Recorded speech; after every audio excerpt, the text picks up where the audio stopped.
This is Trample. We can mutate. We can mutate this onto the Back Alley Gardener.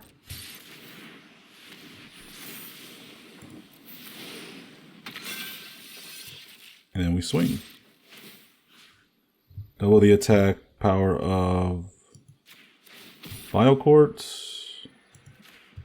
And then we connive. We get rid of all these, giving it 3 counters. Holy crap. That's 18 trample.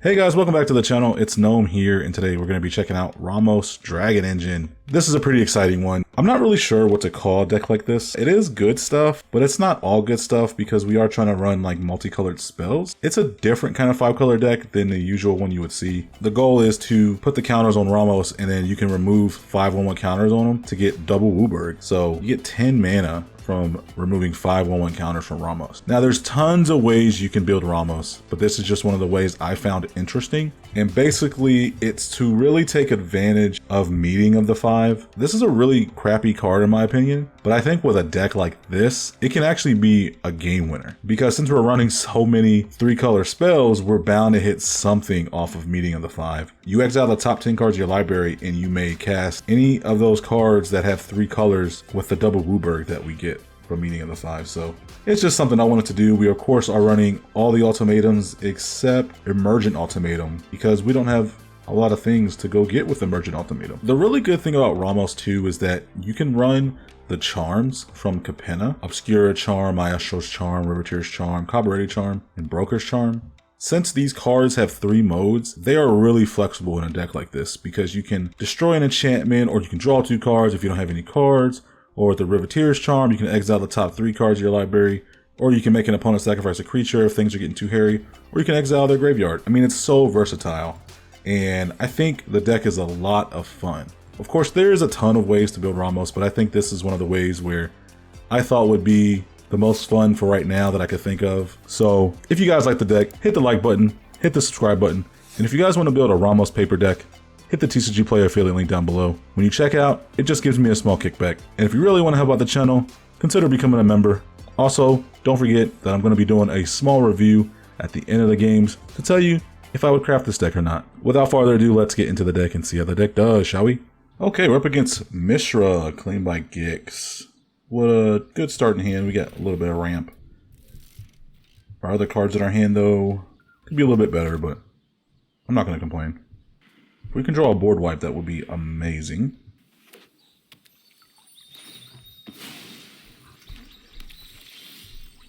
Oh. Llanowar Elves is good turn 1. It's a good draw. Helps us ramp into our other things pretty quickly. Hopefully he doesn't have a way to destroy the Llanowar Elves, of course, but we shall see. We lose 2 life already with that. Let's play the Paradise Druid.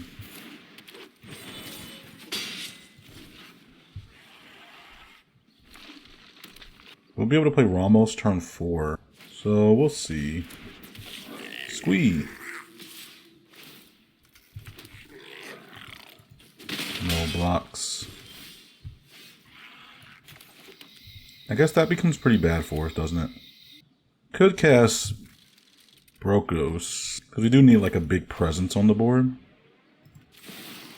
I'm not going to mutate it, I'm just going to cast it. The good thing is we can mutate from the graveyard with Brokos. It's kind of why he's in the deck. Because we can get those 3 colors with Ramos' ability. We get those 3 colors, put 3/1/1 counters on Ramos if we cast them from the graveyard. Are you going to swing? He does. We just block the squee. He does create a treasure, but that's okay. Okay, let's play the Yavimaya Coast. Play the Back Alley Gardener. Can we play the Back Alley Gardener and Ramos? No, we can't. I'd like to play the Back Alley Gardener because that would get lands out the deck. Let's just Ramos, actually. We'll pass a turn.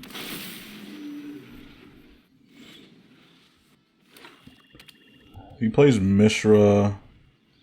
That's 3 damage. Nope, just Doomblade, okay. I mean, I figured he had a removal spell. Don't think we're going to be able to get Ramos off this game. Pretty much any deck that has a lot of removal.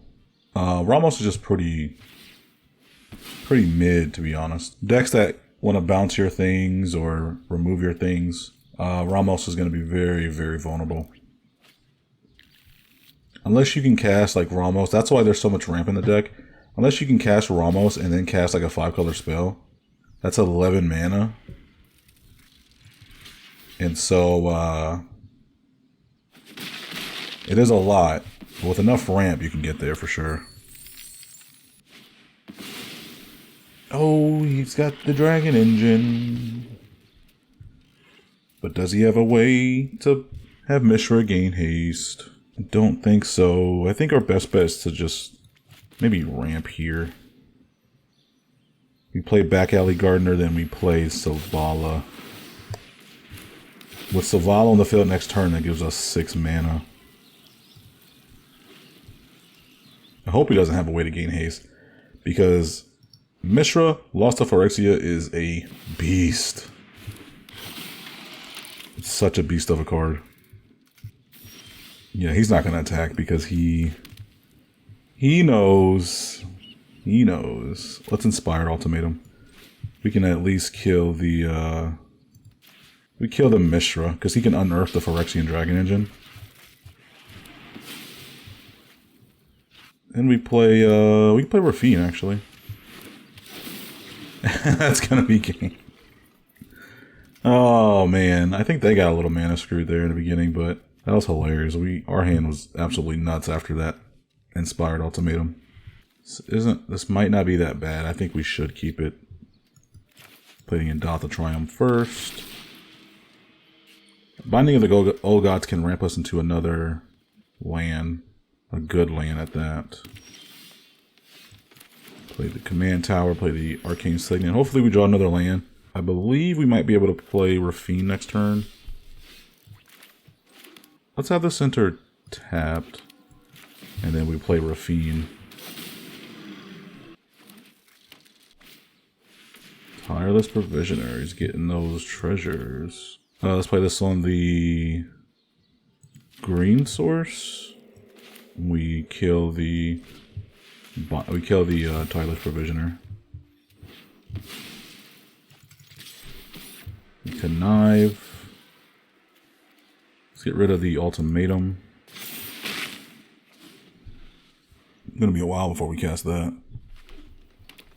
At least with these charms and the Mythos, we can cast it.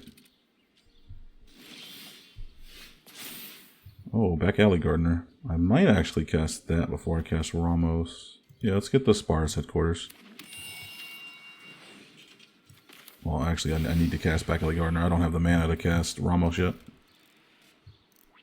Maybe if we would have swung with Rafine first.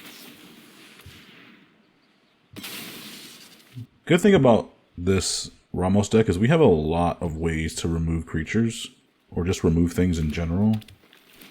I try to put a lot of the removal 3-color cards in the deck. Oh, let's get rid of Brokos because we can mutate from the graveyard.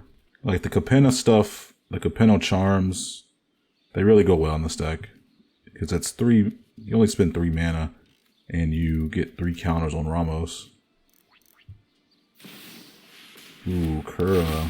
That's gonna get him the Argoth land. Maelstrom Archangel. Let's play Ramos and we get a land from Back Alley Gardener. Which is always nice. Do we swing? We draw 2 cards. You know what? Nah. We did have Death Touch, so we could have killed the Kura, but we really don't want that thing to die. Oh, they already have the Argoth land. I hadn't even realized that. So now their goal is to get lands into the graveyard, which let's see how they're going to do that. That's the only issue with Titania, is that you need to have 4 lands in the graveyard, which doesn't sound like it'd be hard, but it is actually pretty difficult, especially in mono green. If you're playing like Golgari, it'd be a little bit easier. Glorious Sunrise. Plays Titania. We have the Relic of Legends. Let's play Maelstrom Archangel. We get 5 counters on Ramos. And let's this Kura is really making us not be able to do anything.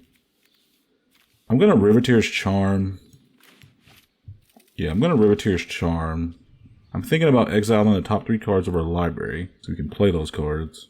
I might just wait until our turn though, now that I think about it. Because we still have to because we lose that double Wooburg off of Ramos just in order to activate the Riveteer's Charm. But I guess we could do the Cavalry Charm to the Titania. Ooh, the Escape Shift. There it is. Let's Cavalry Charm. Let's do that. We get 3 counters on Ramos again, and then when we play Riveteer's Charm, we get another counters on Ramos. We kill the Titania, and we let them sacrifice their lands. He's gonna have the lands in the graveyard, so that's okay.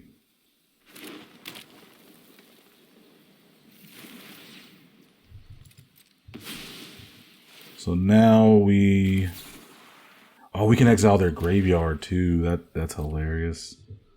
He's gonna quit though if we do that. Oh, we're gonna do it though. I'm gonna do it. That's gonna be hilarious. Oh, I'm sorry, opponents.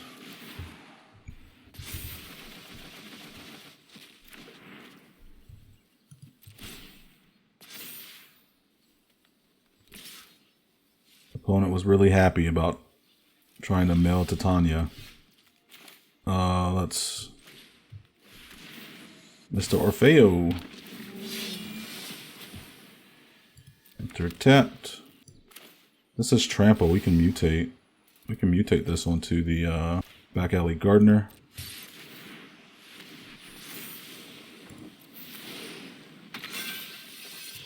And then we swing.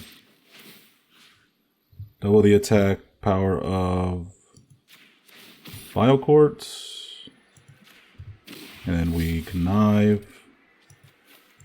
We get rid of all these, giving it 3 counters. Holy crap. That's 18 trample. Plus everything else in the sky. I don't think that was a fair matchup. Good game, opponents. That was brutal. Brutal. Mr. Orfeo came in handy there. Thank you, Mr. Orfeo. Okay, we're up against Kyodai, Soul of Kamigawa, with a pretty decent hand if we had green. But I'm going to keep it though. No, we don't have the green source.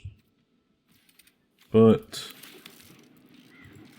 I'm going to go ahead and keep it.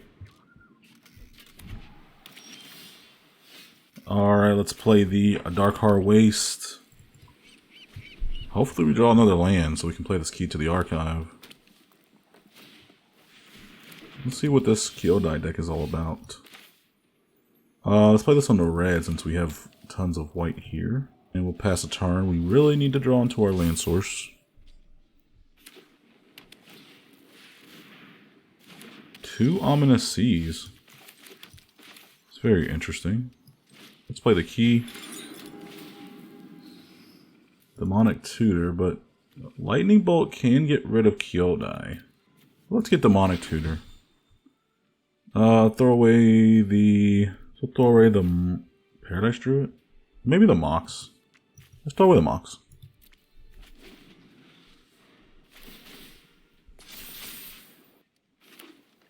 Demonic Tutor is going to be like our ace in the hole. Like when we really need to figure out what we're going up against here, then we can... Oh, he gets rid of our door to nothingness.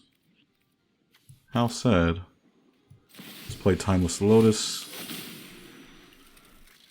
If we would have had a land there, we could have played land, Timeless Lotus, and Paradise Druid. Smothering Tithe. So this might be a Shrines, Kyodai Shrines. So, yeah, we'll draw. Do we pay the 2? I would say yes. Yeah, we have a lot of options here. Let's play Ramos. And then we're gonna play...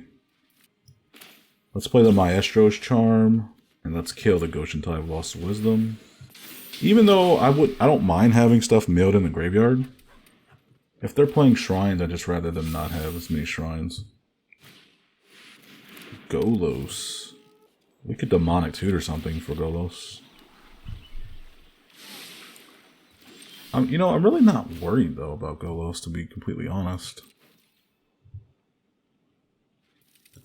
Let's play Falco. It's a land on top. No, I think we play Fusion Elemental. Let's play Fusion Elemental, get 5 more counters on Ramos, and then we swing. Do 15 damage.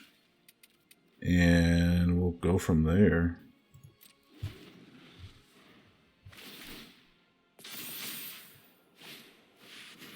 Okay, so he does end up having to get rid of...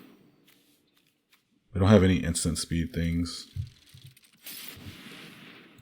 That kind of sucks. We will put it into our command zone. Yeah, we have nothing we can do, unfortunately, with all that mana we had.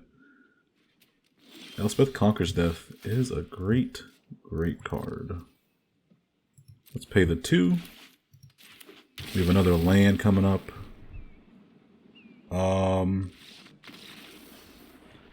Well, what I was gonna do was mutate Vile Quartz onto Fusion Elemental to give it trample, and we were just gonna swing through. So we would have won anyway. So GG's. All right, guys. I really hope you enjoyed that. I know I did. As far as crafting this deck, since it's 5 colors, it is flexible, and Ramos doesn't play that many strong commanders yet. It goes up against the weaker commanders, I think, than the other 5-color commander decks do. So it's a total toss-up. I wouldn't craft anything for this deck specifically since it is 5 colors. It's so versatile. But if you do like 5-color good stuff, you can just throw good stuff in here. The great thing about Ramos is he is so flexible. So with everything said and done, I'll see you guys in the next one.